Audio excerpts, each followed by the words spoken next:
Hello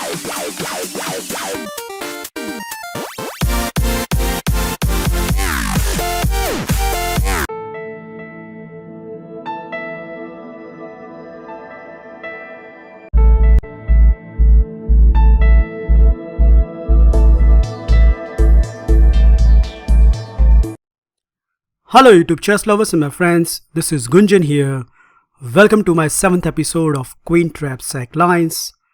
In this episode, I'm going to show you a wonderful queen sacrifice line in the French Tarrasch main line from the black perspective. The opening arises after the following order: e4, e6, d4, d5, and now the typical Tarrasch variations start with knight to d2. Defending e4, Black plays knight to f6, attacking on e4, and naturally White plays the move e5, not only grabbing the space in the center but attacking on f6 knight.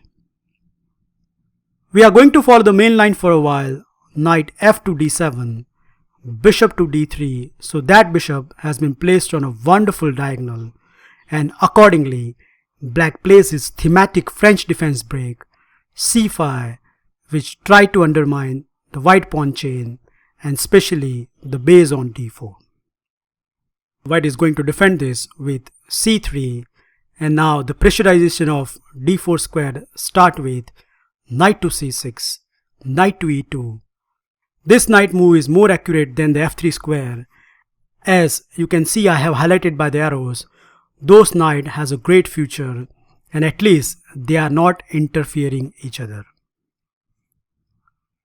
We have few captures on the center: c captures d4, c captures d4, and if you recall, at this point in my chess trap 20 video, I have suggested the move f6, where if White continue with the move f4, then he fall into one of the amazing trap of the French Tarrasch, and almost all the variations Black get a very superior position. So if you haven't checked it out, I strongly insist you to go and watch that video. However, in this video, I am going to propose the other popular choice by Black, namely queen to b6, pressurizing d4, and the obvious move from the White, knight to f3, once again defending the d4. Okay, the second thematic break occurs now with f6, and with this move, White can no longer keep his pawn chain, so the best White can do over here is to capture on f6. And after knight captures f6, Black achieves his first goal to destroy the white pawn chain in the center of the board. Okay, the main line continues with castle on the king side. Black plays bishop to d6, so now Black bishop has been placed on a wonderful diagonal, and same time Black is ready to castle, and White replies with knight to c3. So obviously that knight is not doing anything on e2, at least on c3 it has some purpose, and on top of everything White has set up a cunning trap. If Black is foolish enough and thinks that the d4 pawn hangs, then it's a great mistake, as after knight captures d4, White can simply capture this knight, and now Black can no longer regain his piece, because if he played queen captures d4, then bishop to b5, and Black queen is a corner. So it is very clear that Black cannot touch that pawn, and as per the database, the most frequent choice by Black is to castle on the king side.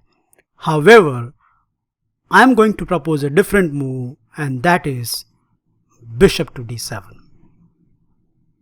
With this move, first thing Black has done is he has covered the e8 to a4 diagonal, and accordingly White has tried two popular choices in this position.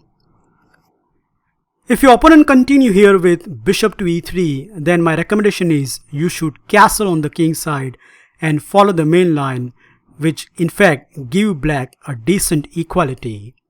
However, in this video we are going to concentrate on the move a3, which looks more natural in this position, as it not only stop any Black intrusion on b4 square, but at the same time hoping that black can capture on d4 square. Well, so far white's play is very natural and good, except the last move a3 is a big time error, and in fact in the online database there are more than 80 games played from this position. So if you are a French player, then you are likely to get this position in the tournament practice.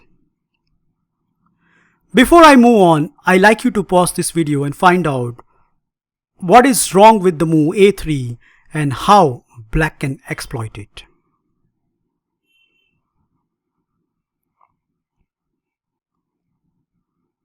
Well, you are a genius if you play this move. Boom!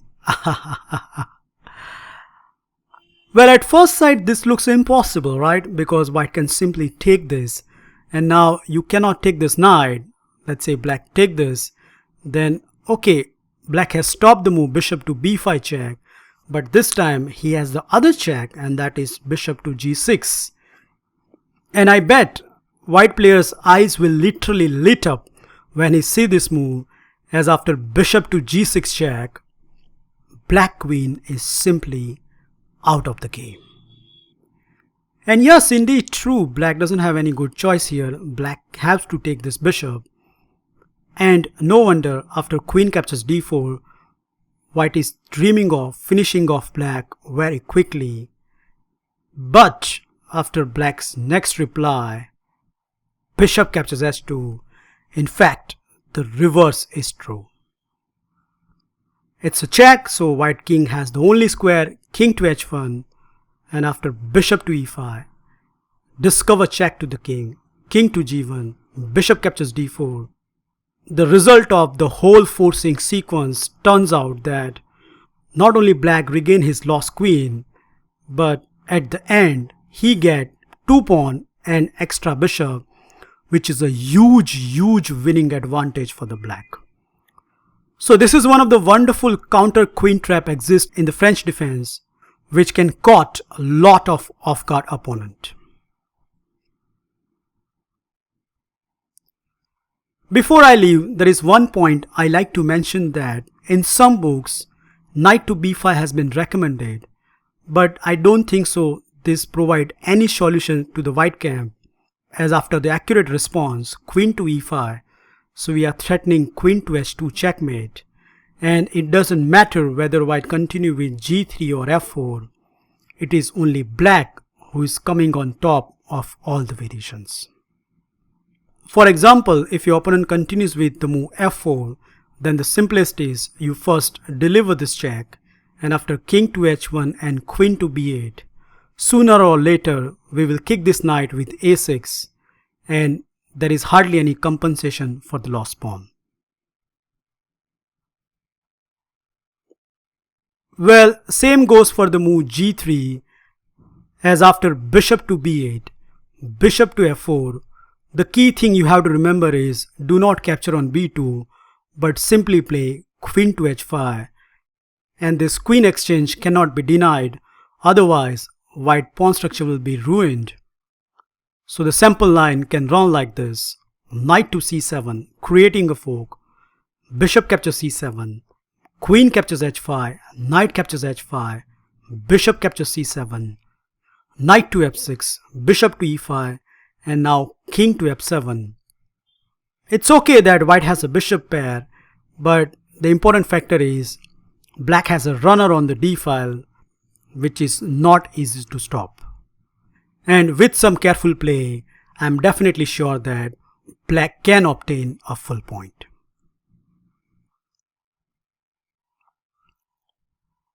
Well, that's it guys. I hope you enjoy and learn this wonderful queen counter-sack line in the French Taras variation. So far, I have catch some high-ranked player in this line. So remember, when your opponent plays a3, give him this hope of capturing your queen with knight captures d4, and after knight captures d4, queen captures d4 and bishop to g6. Yes, you are losing your queen, but at the end it is only black who is having the last laugh, as black regained the queen with some heavy interest. Thank you for watching this video. Feel free to like, subscribe and comment on my video. And I'll meet you in my next episode very soon. Bye and take care.